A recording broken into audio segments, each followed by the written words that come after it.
सरकारी नोकरीचं आमिष दाखवून लोकांची आर्थिक फसवणूक करतो। या रागातून सासऱ्याने जावयाची कुऱ्हाडीने वार करून हत्या केल्याची धक्कादायक घटना पालघरच्या वाडा पोलीस ठाण्यात समोर आली आहे। वाडा पोलीस ठाण्यातील कवटेपाडा येथे राहणाऱ्या युवराज जगताप या मूळच्या सातारा येथे असलेल्या जावयाची झोपेत असताना सासरे जानू रामा कवटे यांनी धारदार कुऱ्हाडीने मानेवर आणि डोक्यावर वार करून हत्या केली। मयत युवराज जगताप आणि आरोपी जानू कवटे यांची मुलगी यांचा प्रेमविवाह झाला होता। मुलगी एसटी महामंडळात काम करत असून जावई बेरोजगार होता। मात्र असं असताना मयत जावई हा इतर लोकांना सरकारी नोकरीचं आमिष देऊन आर्थिक फसवणूक करत असल्याने यापूर्वी देखील मयत आणि आरोपी यांच्यात अनेक वेळा वाद झाले होते।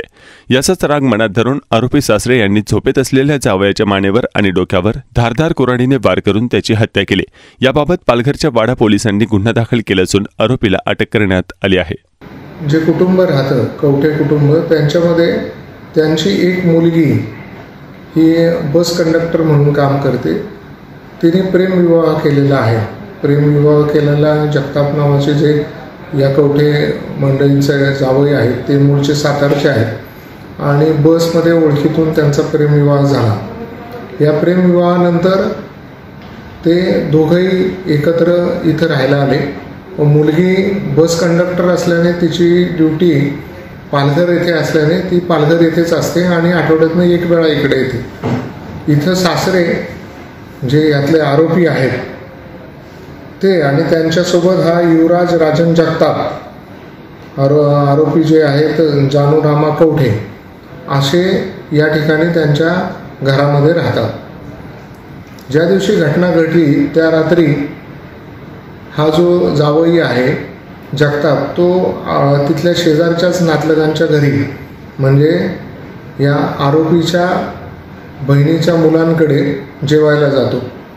त्या ठिकाणी काल त्याच्या अगोदरच्या दिवशी 3 तारखेला तो आला होता शिर्डीवरून आणि तिथं आल्यानंतर शेतात गेला, घरच्या शेजाऱ्यांकडे क्रिकेट मॅच पाहायला गेला। त्याच्यानंतर जो फिर्यादी आहे दत्तू त्याच्या घरी तो जेवण करून अगोदर दारू पिऊन बराच वेळ बसून गप्पा मारून नंतर तो त्याच्या घरात आला आणि त्या दरम्यान त्यांची काही बाचाबाची झाली, भांडण झालं किरकोळसं आणि त्याच्यामध्ये सासऱ्याचा त्याने अपमान केला, त्यांना घाणेरडी शिवीगाळ केली, लाथाडलं आणि त्यानंतर तो झोपी गेला।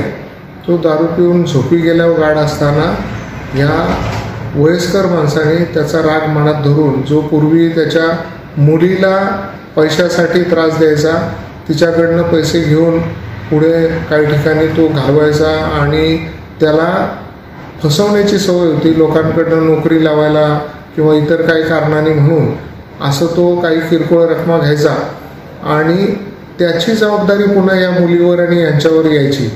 तर हे पैसे देणं, स्वतः तो काही काम धंदा करायचा नाही, व्यसन करून व्यसनासाठी पण पैसे यांच्याकडनं घ्यायचा, शिवीगाळ करायचा, मारहाण करायचा आणि त्याच्यामुळे हे त्रस्त होते। त्यामुळं त्या रात्री तो झोपला असताना घर बंद असताना याने कुऱ्हाड घेऊन त्याच्या डोक्यावर आघात करून त्याला जिवंत ठार मारलं आणि त्याच्यानंतर हे तिथेच होते। ही घटना झाल्यानंतर आजूबाजूच्या लोकांना पटकन लक्षात नाही आलं, रात्रीची वेळ होती त्यामुळं आणि दुसऱ्या दिवशी सकाळी जेव्हा शाळेला मुलगा जाणार म्हणून कोणी तिथून गेलं तेव्हा थोडीशी हालचाल कळाल्यानंतर त्यांनी मुलीला कळवलं। मुलगी आल्यानंतर तिने पाहून मग पोलिसांना कळवल्यावर आम्ही त्या ठिकाणी गेलो। घटनास्थळीचं दृश्य पाहिल्यानंतर तो निश्चित आणि आघात झालेल्या रक्ताच्या थारोळ्यात हा जगताप पडलेला होता।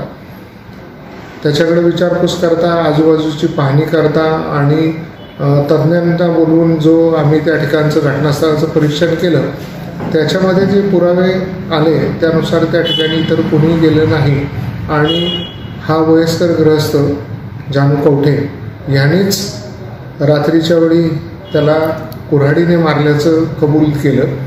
त्याच्याकडे विचारपूस करताना हे वयस्कर